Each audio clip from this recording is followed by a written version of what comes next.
Did you really think you could move your parents into our house without asking me? I asked, my voice shaking with a mix of anger and disbelief. Ryan, my husband of 6 years, looked up from his laptop with a smirk that I had grown to hate. Oh, Amelia, don't be so dramatic. It's just for a while, and besides, you don't really have a say in this. His words felt like a slap in the face. This house, a lovely 2-story home in a quiet suburb, wasn't just any house. It was the home my grandparents had left me, where I wanted to raise our son, Lucas, away from the negativity of Ryan's family. Remember, the house is in my name. I replied, my hands clenched into fists at my sides. Ryan's smug look faded, and he looked uncertain for a moment.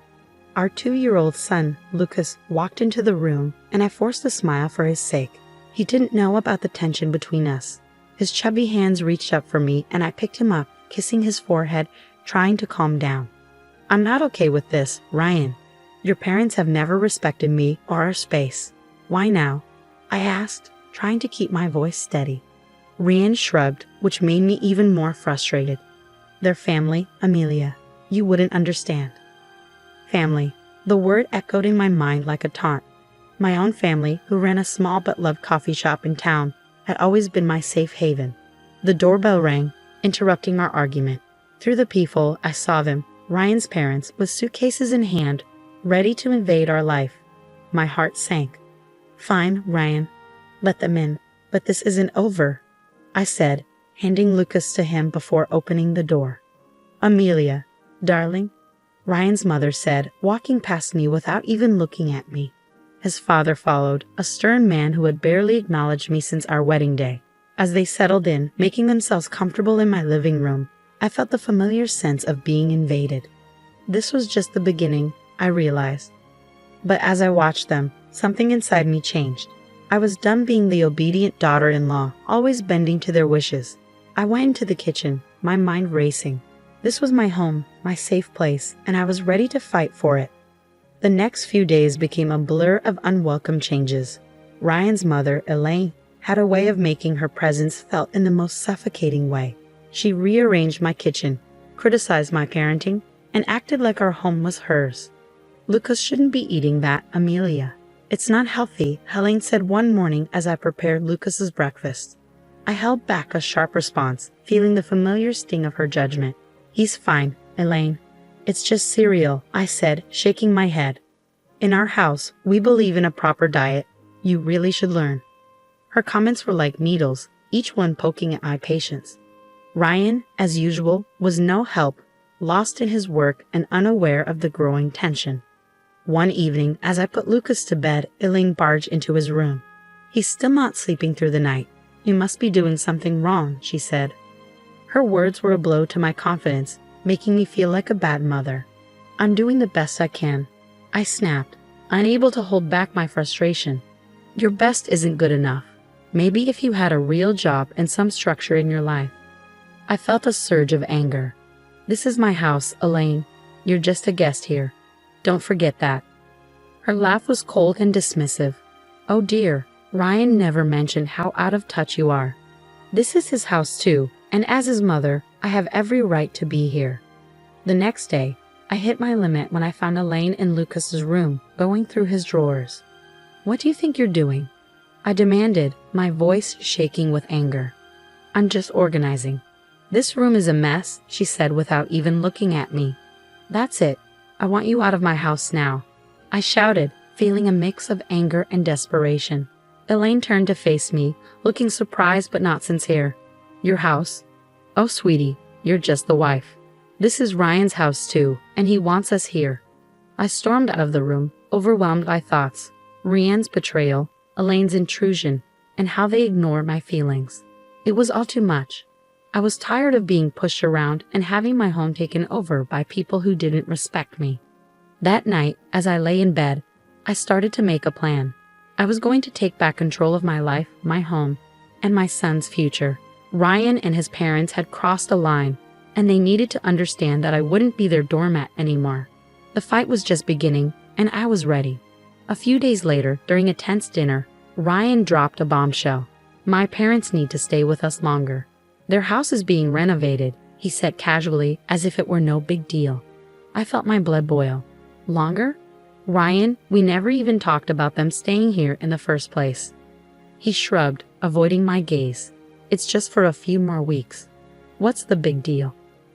The big deal is that your mother treats me like an outsider in my own home. I shouted, my frustration boiling over.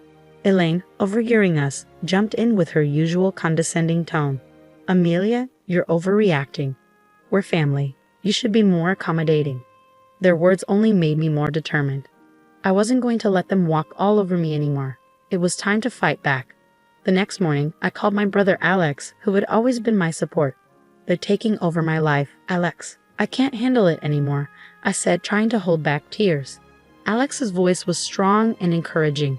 Amelia, you need to stand up for yourself. Don't let them bully you. It's your house, so you make the rules. His words gave me the push I needed. I decided to confront Ryan, but this time, I would be ready. I gathered proof of Elaine's overbearing behavior. The messed up kitchen, the disturbed routines, and her constant belittling comments. The day of the confrontation arrived. I waited until Elaine and Ryan were in the living room. We need to talk. Now, I said, keeping my voice steady even though I was furious inside. Ryan looked up, surprised. What's this about, Amelia? He asked. It's about your parents, Ryan. Their constant interference and disrespect for my boundaries have to stop today, I said, holding up my list of complaints. Elaine scoffed. This is ridiculous. We're just trying to help. Help? By undermining me at every turn? By treating me like I don't matter in my own home? I shot back, my anger clear. Ryan shifted uncomfortably. Amelia, they're my parents. We can't just kick them out, he said. No, Ryan. They're guests in my home, and they've stayed too long. Either they leave, or I do with Lucas, I said firmly, my determination clear. The room fell silent, and the weight of my words hung in the air. I saw the realization in Ryan's eyes, but it was Elaine who spoke first. You wouldn't dare, she hissed, losing her calm demeanor. Watch me, I replied, my voice steady with resolve. That night, Ryan's parents packed their bags. As they left, Elaine gave me a bitter look. You'll regret this, Amelia, she warned. But as the door closed behind them, I felt a huge relief. It was the first step in taking back my life, and I was ready for whatever came next. After Elaine and her husband left, the house was eerily quiet. Ryan's attitude turned cold and distant, and he barely interacted with me. I found comfort in the peace of my home and the happy laughter of Lucas. One evening, as Lucas played with his toys, Ryan said, I have to go on a business trip. I'll be gone for a few weeks. His tone was indifferent, as if his career mattered more than our troubled relationship. Fine, I replied shortly, hiding my relief at the thought of his absence. After Ryan left, the house felt different, almost freeing. I began to undo the changes Elaine had made, each small fix feeling like a win. But everything changed when I found a series of emails on Ryan's laptop, which he had left open. They revealed an affair, an ongoing betrayal that hurt more than his mother's denied comments. I was filled with anger, pain, and a deep sense of betrayal. It was time for Ryan to face the consequences of his actions. I started planning carefully, making sure that Ryan and his family would be held accountable for their deceit and manipulation. The first step was to get my financial and legal affairs in order. I contacted a lawyer, explained my situation, and began the process of filing for divorce. Next, I focused on the house, which represented my grandparents' legacy and my independence. I called a real estate agent. I want to sell the house quickly and quietly, I told her. The real estate agent looked surprised but noticed the urgency in my voice. Are you sure about this, Amelia? It's a big decision, she said. I've never been more sure of anything, I answered, feeling strong and determined after the betrayal. The house went on the market, and within days, offers started coming in. The thought of Ryan coming back to find he had lost his control over everything gave me a grim satisfaction. During this time, I reconnected with my family, finding strength in their support. We're here for you, no matter what, my father told me. As I watched Lucas play, unaffected by the chaos around him, I made a quiet promise to protect his happiness no matter what. Ryan's return was approaching, but I was no longer the woman he had left behind. I was ready to face him, equipped with the truth and a plan to take back my life. When the day came for Ryan to return, the tension in the air was thick. I had imagined this moment many times, and although I was prepared, My heart raced as I heard his key turning in the lock. "Amelia, I'm home," Ryan called out, his voice echoing through the now changed space. I walked out of the kitchen, standing tall. "Welcome back, Ryan. We need to talk," I said firmly. He looked around, noticing the changes I had made. "What's going on?" "The house looks different." I stayed calm. "I sold the house, Ryan. It's no longer ours." His face showed shock and anger. "You did what?" "You can't just sell our house without telling me," he argued. "It's my house, Ryan. And after what I found out, I don't think you get a say anymore." I replied, my voice calm but filled with anger. He scoffed, trying to hide his surprise. "What are you talking about?" "The affair, Ryan." "I know everything," I said, watching as his calm act fell apart. He tried to deny it, but it didn't last long. "Amelia, it's not what you think," he begged. "I think it's exactly what it looks like. You betrayed me and our family," I responded, my hurt clear in my voice. Ryan went from shocked to angry. "You're overreacting. We can work through this," he said. "There's no we anymore, Ryan." "I filed for divorce," I said, handing him the papers. The conversation turned into a blur of accusations and denials, but I stood firm. The man I had married was gone, replaced by someone driven by selfish desires. As he stormed out, promising to fight the divorce, I felt a mix of freedom and worry. I had taken the first step toward a new life, but I knew the struggle wasn't over. In the weeks that followed, everyone learned about our situation. Ryan's parents, who had been so confident and overbearing, were now caught up in the fallout from their son's actions. They tried to contact me, but I ignored them completely. I focused only on Lucas and finalizing the divorce. When the court hearing day arrived, Ryan looked defeated, finally realizing the gravity of what he had done. The judge granted me the divorce and custody of Lucas, and I felt a sense of justice. Ryan's attempts to reconcile after the hearing were ignored. "You made your choice, Ryan. Now live with it," I said, walking away from him for the last time. News of our divorce and Ryan's affair spread quickly, damaging his reputation and relationships. His parents, who had once been proud and judgmental, were now shunned by people who had previously respected them. As I walked out of the courthouse holding Lucas's hand, I realized this was not just an end but a new beginning, a fresh start for both of us, free from deceit and manipulation. The future was uncertain, but it was ours to shape. Life after the divorce felt like coming out of a long, dark tunnel into the light. I had regained control not just of the house, which was now sold, but of my life. Lucas, happily unaware of the adult issues, thrived on the love and stability I gave him. My days were busy but satisfying, focused on rebuilding our lives and managing the coffee shop, which had become my safe haven.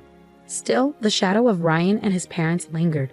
One day, as I was closing the shop, Ryan appeared, looking disheveled and desperate, so different from the composed man I once knew. "Amelia, please, I need to talk to you," he begged, his eyes searching mine for any trace of the compassion that used to be there. I hesitated, feeling a mix of emotions at the sight of him. "What do you want, Ryan?" I asked, trying to keep my frustration in check. "I can't afford the alimony and child support. I lost my job because of the scandal, and my parents, they are broke too," he admitted, his words hitting hard. "That's not my problem, Ryan. You made your choices, and now you have to deal with the consequences," I said firmly, closing the door on our shared past for good. As I walked away, leaving Ryan behind, I felt a sense of closure. The journey had been painful, full of betrayal and heartache, but it had led me to a place of strength and independence. Life moved on. Lucas grew up, his laughter and curiosity bringing joy to our home. The coffee shop thrived, becoming a warm, welcoming place for the community. I found happiness in simple pleasures: the smell of fresh coffee, Lucas's giggles, and the support of friends and family. Ryan and his parents became distant memories, their story a lesson on the consequences of betrayal and selfishness. My journey had taught me about resilience and the importance of standing up for myself. As I locked up the shop that evening, I looked at the sky, painted with hues of orange and pink as the day ended.